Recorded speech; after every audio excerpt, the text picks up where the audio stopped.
Okay, guys, what's up? Welcome back to Shannon's Shelf. I am Shannon, and I have a special guest today, and that is Stephanie, I'm his wife.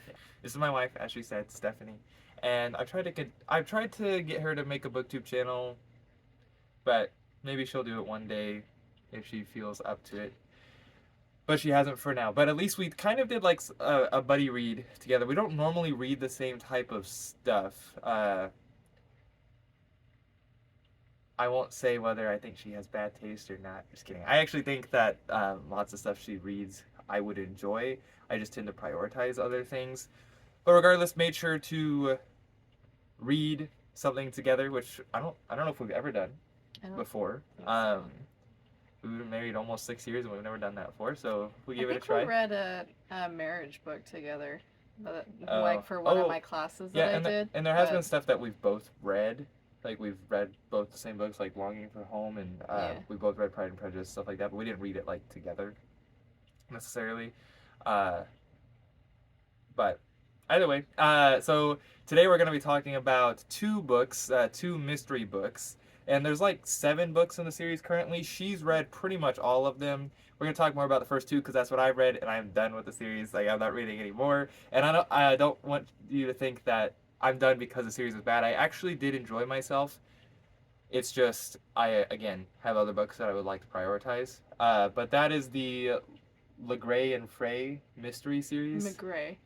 Yeah, McGray. McGray and Frey. What did I say? LeGray. Oh, did I? Like LeGray. Okay, so I was right. before she gets too cocky, it is Frey and McGray mystery series by Oscar de Muriel. He's Mexican, I believe, right? But he lives Yes, in yeah. he lives in the UK. Is it London? Yeah. Is that what it said? They dabble in the superstition legends, and they go like the first one. How do we even like summarize it? Because I don't think they portrayed it as a ghost. No. It kind of was like it was a curse. It was a cursed object that would kill things, like whoever touched it. So that was like the first one. So it looks That's called The Strings of Murder. but it's takes place in like what 1880s, 1850s. 1880s sounds more right. 1880s. I can't remember. Yeah, 1880s.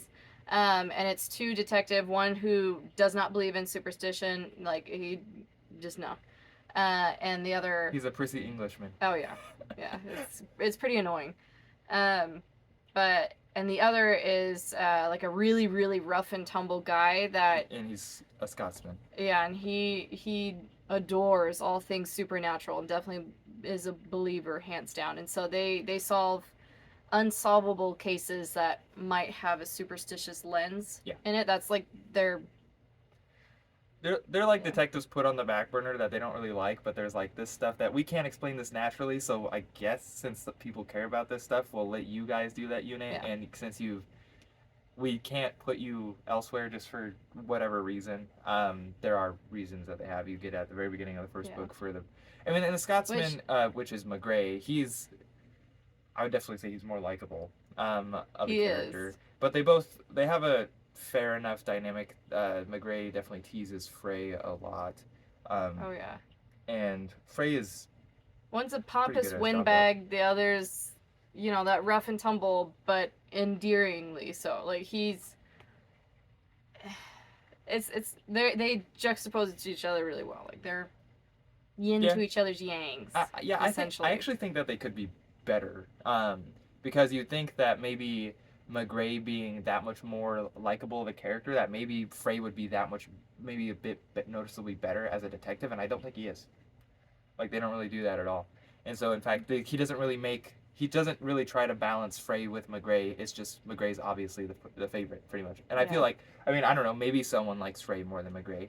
But either way, the first book I thought was okay. I actually wasn't very blown away by the first book. The second book I enjoyed way more. Yeah. And that was A Fever of the Blood. Yeah, I read book 4 first because I didn't know it was book 4 in a series, which I've actually done that same thing where I've started at book 4, just with different series. But, and it was much better than the first 3, essentially. But they were still good in their own right. I don't know, the very first book, just take it with a grain of salt that it will get better, because the first introduction of the characters is a little bit rough.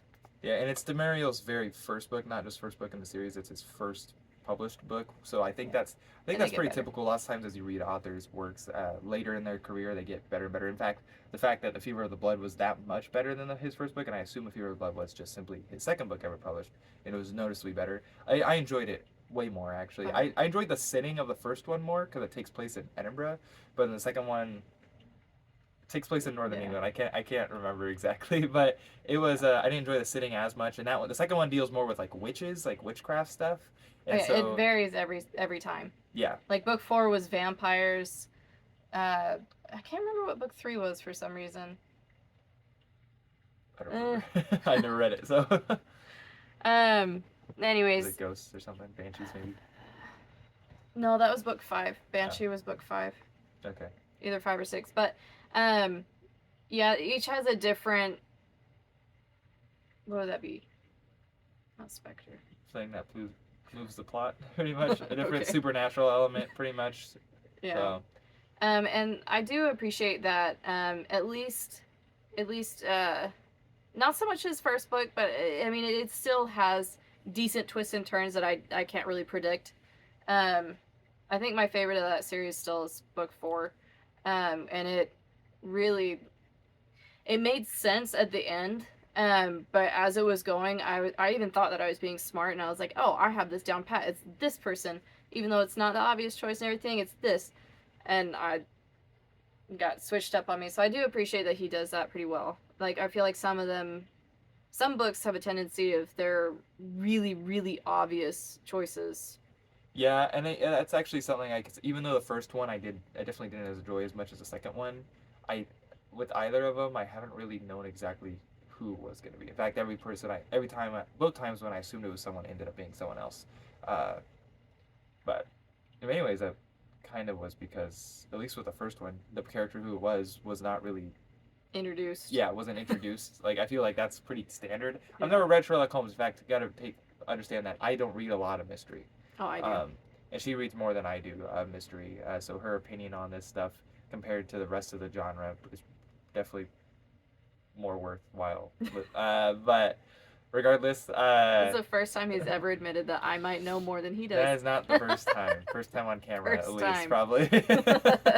But either way, I don't know. Yeah. We don't want to spoil too much. I mean, No. So. The only thing that I would say is that if you really do like the series, which they're good reads, if Fast you like, reads. oh yeah, but if you like the series, don't read book 7. It's not worth it. I got maybe 150 pages in, and I refuse to read the rest of it. And that's not normal for me. If I start a book, I will finish it unless it is really bad. Did not finish that one because everything changed. Every single character, what made them who they just are, their dynamic. everything changed. But someone might appreciate that rather than it being so constant and so consistent. They might consider that boring, so they might appreciate the change in book 7. I don't think I would. She's almost explained it to me. I didn't read it myself, but it almost made everything that they have ever done in any of the books worthless. Like it completely defeated them. But he made this as like a woohoo thing instead of a no, this is actually really messed up. But whatever. That's my grief with it. Okay, so on that note, you shouldn't read them because if you get that No. far, you're gonna be disappointed. But either way, I don't do ratings. That's up to you. You can perhaps pick what my rating would be based off what I said. Still good books. Yeah. So. Worthwhile. Enjoyable. Yeah, and I would say because they're what they were always like around 400 something pages. Yeah. Probably general term for the lady would be page turners, I guess. But either way, please feel free to like and subscribe. And I don't know how frequently I'm going to do videos with her. Probably not that frequently, to be honest, because again, we just don't read the same stuff. But thank you guys for watching. If you've made it this far, please feel free to like and to subscribe and comment. I actually do have another video about some mysteries I read. So I say I don't read mystery, and I just finished. I just read 2 books for another series, a mystery series, but nice. Quite different. I don't think I'm going to finish that series either. But regardless, see you guys next time, and have a good one. Bye.